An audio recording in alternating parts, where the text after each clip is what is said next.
Hello, and welcome to And Away We Go, number 7. And I thought that number 7 was really awesome because the number 7 is very auspicious in spirituality and especially in Buddhism. Um, and I love the number 7 because it is the number of my birth month, and which is July. And also, it is the number of days in a week. And in Buddhism is important because, for a lot of reasons, like it's the number of days instead of, how people say sleep on it. Well, in Buddhism, before you react to something, if you aren't peaceful or, you know, um, sure about it, or if you feel angry or you have one of the three defilements, you, know, you can't react or respond calmly, or answer the question. Um, you can remain silent and just, like the Buddha did, noble silence. Of course, it's kind of weird for us to do something like that in these days. So we can meditate for 7 days. Um, and then if notice, it's so funny if we actually practice this, and then if you feel the same way 7 days later that you did, but you won't, but just say, if you feel the same way 7 days later that you did, um, when you wanted to react to this person or this situation, then that I would be really surprised, because it's amazing if you just wait, just hang on, just take it easy, and it can save you a lot of suffering too, and the other person, of course.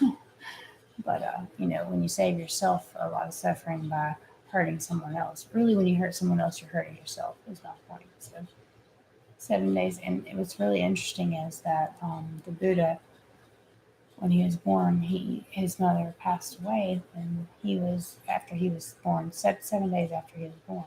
So and another story, God created the earth in 7 days, uh, in 6 days, and the seventh day he rests. So 7 days there again, and I think seven is a really, really cool number. Also in Buddhism, after a big holiday or a big celebration, you meditate every single day for 7 days. Not that we don't meditate every day, anyways, but it's a very special occasion to meditate. You meditate on that subject for the next 7 days, especially for that. It's a, you know, special merits, or special energy is accumulated in honor of that, after a special holiday celebration, and also after someone's passing too. So 7 days after that, and interestingly, number 7 in the zodiac. If you're born on the seventh month, uh, which is a Cancer, it is a water sign, and what's very interesting about that is that, um, that is ruled by the moon, and again with the Buddhism thing, the moon is very auspicious, and auspicious just means it's very favorable condition, and so because there's lots of energy, lots of positive emotions, and by emotions, that just means energy and motion.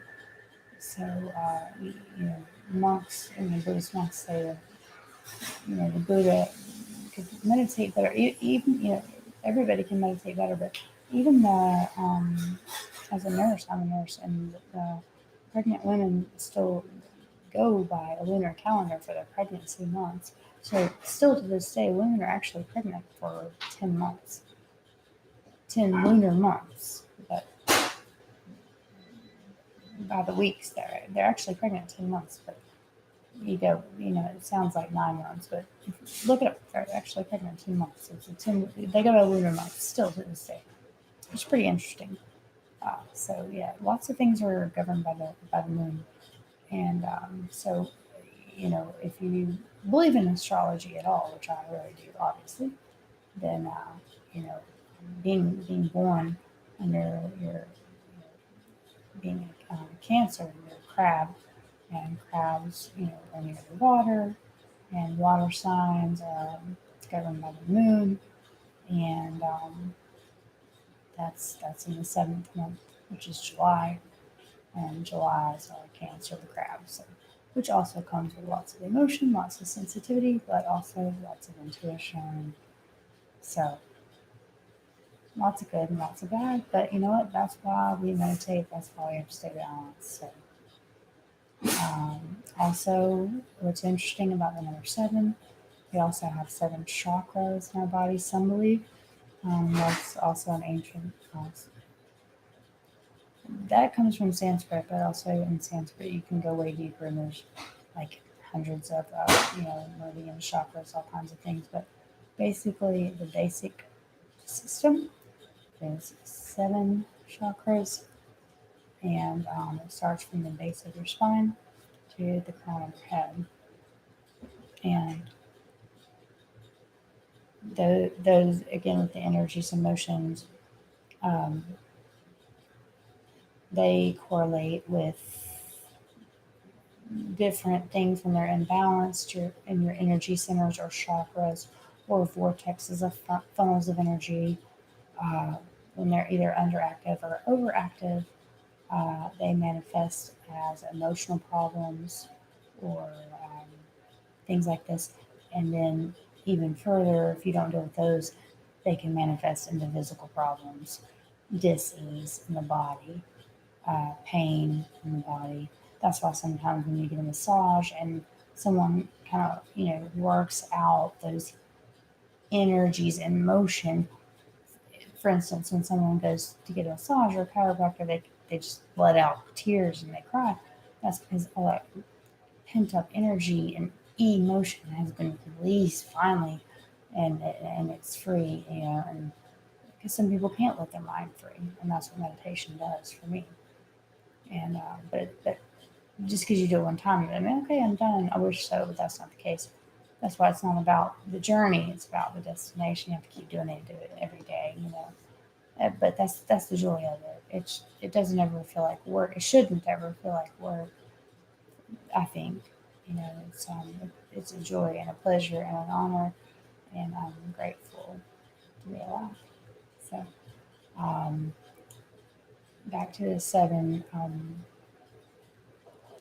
chakras, they correlate with also seven frequencies, and the seven frequencies, by frequencies it just means they vibrate at a faster or lower speed.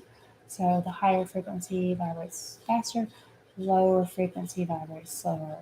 So it's important for all of our cells to vibrate at the frequency that is healthy for them, because everything in this whole universe, is vibration. So that's how we know that we're all connected. So we have to know that we have to heal things by helping it to restore its homeostasis by vibration at the right frequency. And so, by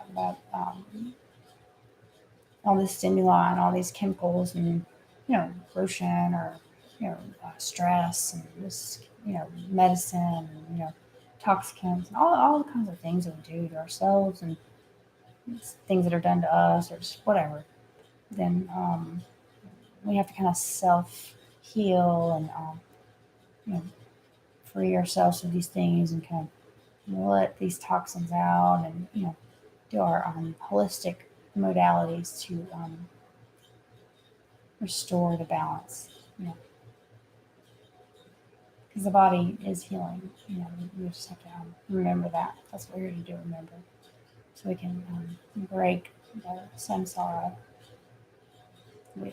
You know, and help others remember that there is a way to do that. We don't have to listen to what people tell us we should do, or not that we have to be rebels or something like that, but just so we don't, you know, we should listen to our instinct, and we are worthy, and our feelings do matter, and we are worth it, and we can heal ourselves. We don't have to do what we're told to do, and there is more to life than what everybody says there is, and keep asking questions, you know, and support each other and lift each other up, and positive vibrations do matter. So, I'm just going to stop with the hippy dippy stuff and go back to the 7 chakras, aligning with 7 frequencies, which also correlate with 7 colors in a prism, which is really interesting to me too. How all of this just, once again, we all are connected, all ties into each other. So I'll just play my drum for a few seconds, and then we can just meditate together, just feeling grounded in gratitude for Mother Nature and for being alive, being able to take a breath in and out, just being able to breathe today.